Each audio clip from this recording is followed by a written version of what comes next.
सबसे पहले तो जो मैंने मत्था टेक के और अर्जी लगा दी थी, जिस दिन एक नुक्कड़ सभा थी जी आपके गांव में टटेसर में, और उस नुक्कड़ सभा में मेरा भी नाम दे रखा था कि भाई आप वहां पे जाओगे अपने 2 सबूत रखने के लिए। तो वहीं पर शिव शंकर भगवान का मंदिर है, पीछे बराबर में शायद झोड़ है, तालाब है, और वहां वो नुक्कड़ सभा थी।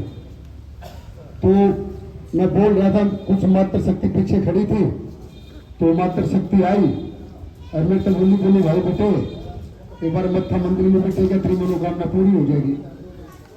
तो जो मैं गया भगवान के चरणों में मत्था टेका, और मत्था टेक के सिर्फ यही कहा कि भगवान मुझे मौका दे कि मैं अपने इस क्षेत्र के सभी जनमानस की उम्मीदों पर खरा उतर जाऊं और डबल इंजन की सरकार दिल्ली में बने और हम कुछ विकास का काम कर सके। और देखो नहीं हुआ, तो मेरी तो मनोकामना शिव शंकर भगवान ने सुन ली आप लोगों के माध्यम से। तो मेरे लिए तो आज से टटेसर गांव हो गया सारा का सारा शिव शंकर भगवान, ये मैं सच्चाई बता दूंगी। एक मन के अंदर शुरू से ही ये था कि भाई जो यहां से जीत कर गया है वो विधायक बनाए। तो जैसे ही ईवीएम मशीन पर मतगणना शुरू हुई तो मेरा बस सबसे यही पूछना था कि भाई टटेसर गांव से क्या रहा, टटेसर गांव से क्या रहा। तो सारे भाई बोले भाई साहब जय श्री राम। तो मैं समझ गया कि भाई हम जीत गए। तो वहां से हमारा मनोबल बढ़ा और शिव शंकर भगवान के आशीर्वाद से यहां से लेकर और चंद्र विहार तक हम कहीं कमजोर नहीं पड़े। अगर कहीं ऊपर नीचे होते रहे तो अभी 11,000 के आगे में जीत के और क्या चाहिए, छोटी बात है क्या। मैं सबसे पहले आज टटेसर गांव के इस प्रांगण में जितने भी मेरे पिता तुल्य समान मेरे बुजुर्ग आप सबके चरणों में प्रणाम करता हूं। और यहाँ पर कई सारे हमारे पदाधिकारी भी हैं, नाम लिया समय लगेगा। सभी हमारे संगठन के पदाधिकारी और सभी मेरे युवा साथी और मेरी हिम्मत और हौसला अफजाई के लिए सुबह से मेरे गांव से मेरे दादाजी बड़े भाई उन सब मेरे साथ चल रहे हैं। सबका मैं हृदय की गहराइयों से आभार करता हूं। और इस जीत का श्रेय मैं अपने इस टटेसर गांव को देता हूं कि इस जीत के असली हकदार आप लोग हैं। देखो जी, मैंने आपको ही कहा था कि भाई जिंदाबाद तो मेरे लिए टटेसर गांव है और हमेशा रहेगा, हमेशा रहेगा जी। और देखो भाई साहब, अगर मैं एक जन सेवक बनकर कुछ विकास के काम करूं तो भी मत लगाना नारे जिंदाबाद के, क्योंकि मैंने झुक झुक कर आप लोगों से वोट मांगी है। आप लोगों ने दिल्ली के उन 48 विधायकों में जो मोदी जी को एक मोतियों की माला सौंपी है, उस 48 लड़ी में एक मोती मुझे भी परो के भेजा है, जिसको मैं और मेरा परिवार कभी इस रण को आपको उतार नहीं सकता। जिंदाबाद आप लोग हैं और हमेशा रहेंगे।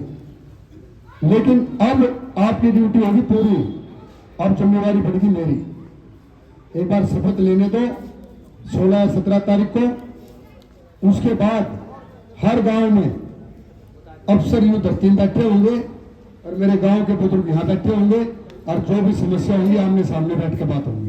ये आप लोगों से वादा करता हूं। कोई समस्या बताने के लिए मेरे ऑफिस नहीं आना पड़ेगा, मैं आऊंगा खुद चौपाल के प्रांगण में या मंदिर के प्रांगण में।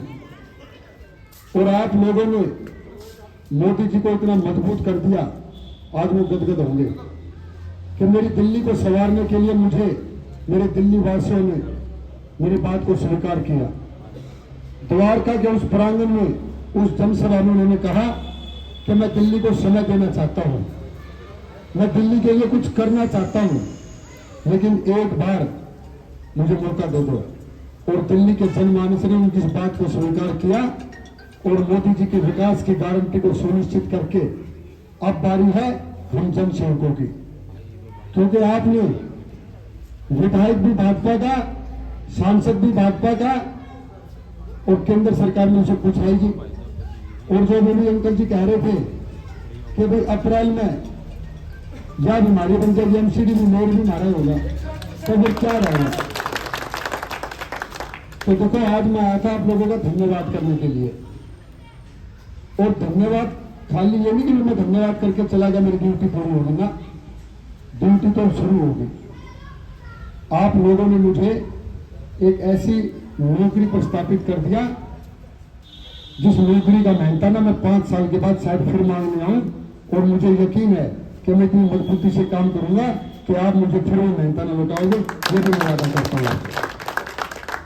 तो आप सभी का मैं बहुत बहुत हृदय की गहराइयों से आप सबका धन्यवाद करता हूं।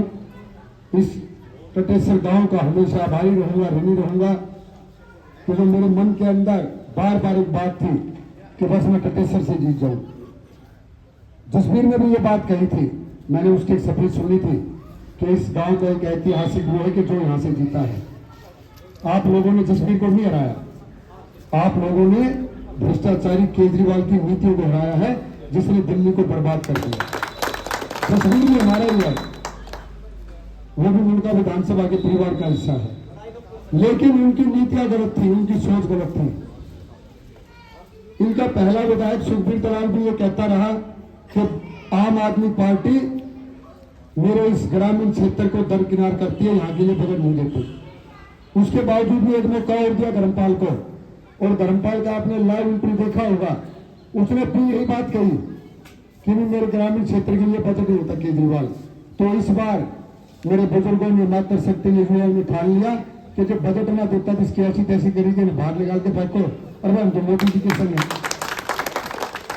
और आपसे वादा करके जा रहा हूं जी कि योगेंद्र चंदोलिया जी का भी ये कहना है कि मुंडका विधानसभा तेरे लिए समर्पित होकर काम किया है।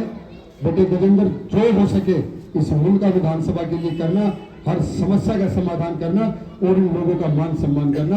और मैंने यही अपने आप को एक जन सेवक मानकर, समर्पित होकर आप लोगों के मान सम्मान के साथ साथ इस क्षेत्र में जो भी समस्याएं हैं उन सभी समस्याओं को खत्म करना चाहता हूं। वो चाहे घेवरा फाटक के ऊपर फ्लाईओवर बनना हो, वो चाहे घेवरा मोड़ पर स्पोर्ट्स यूनिवर्सिटी बननी हो, वो चाहे मेरी इस पूरी मुंडका विधानसभा के अंदर पानी की निकासी की समस्या हो, जितने भी रोड है ये गड्ढे मुक्त हो, बढ़िया रोड बने। और एक अहम चीज, क्योंकि हमारे ये गांव है ग्रीन बेल्ट के गांव, और मेरा टीकरी गांव भी ग्रीन बेल्ट का है, लेकिन मेरे टीकरी गांव में तो कई सारी कॉलोनियां कट की जमीन बहुत कम बची है, लेकिन यहां पर पूरे तरीके से भी जमीन बची हुई है। हम 100% अपने सांसदों के साथ मिलकर और दिल्ली के अंदर लैंड पूलिंग पॉलिसी और साथ में जो 1 एकड़ जमीन के अंदर फार्म हाउस की पॉलिसी है और उसके अंदर हम 3 यूनिट बना सकते हैं, उस पॉलिसी को देनी चाहिए। और तभी जाकर हमारी जमीनों की भी कीमत बढ़ेगी और हमें भी लगेगा कि हम भी किसी अच्छे और सुंदर क्षेत्र में, जिस तरीके से साउथ में लोग रह रहे हैं, हम भी यहाँ रह रहे हैं। यह आप लोगों से वादा करके जा रहा हूं। बस आप लोगों से एक निवेदन और है कि जैसे आपने लड़ाई मेरे चुनाव की लड़ी, इसी तरीके से इस क्षेत्र की समस्याओं को समाप्त करने के लिए भी मेरे साथ मजबूती से खड़े रहना, मेरा सहयोग करना। मैं आपके साथ तैयार हूं और जितना भी सरकारी तंत्र है वो पूरा आप लोगों के बीच में रहकर काम करेगा। आप लोगों को उनको जी नहीं कहकर बोलना पड़ेगा और भाई चुपचाप आज इस काम में कर दे, विधायक बोल रहा हूँ टटेसर से, ऐसे बोलना सीधा। ये मत कहना कि गजेंद्र फोन करेगा, आप लोगों को अधिकार देंगे कि टटेसर गांव से विधायक बोल रहा हूँ बीजेपी का, आकर इस काम में कर दे। ये आपको अधिकार देना चाहते हैं। आप सभी ने आज फिर मान सम्मान मैं आपको देने आया था, लेकिन आज फिर फूल मालाओं से मेरा स्वागत करा, उसके लिए भी आप सबका बहुत बहुत आभार। और अपने बुजुर्गों के आशीर्वाद को लेकर और इस क्षेत्र के विकास के लिए काम करो, इस बात के साथ मैं यहाँ से जा रहा हूँ जी। और ऐसे आप लोगों को खाता करूँगा, ये नहीं कि भैया धन्यवाद करके भी दूंगा, चिंता मत करो। शपथ लेने के तुरंत 1 हफ्ते के बाद सारे सरकारी तंत्र में लेकर फिर इस गाँव में आ दूंगा। जय हिंद, जय भारत।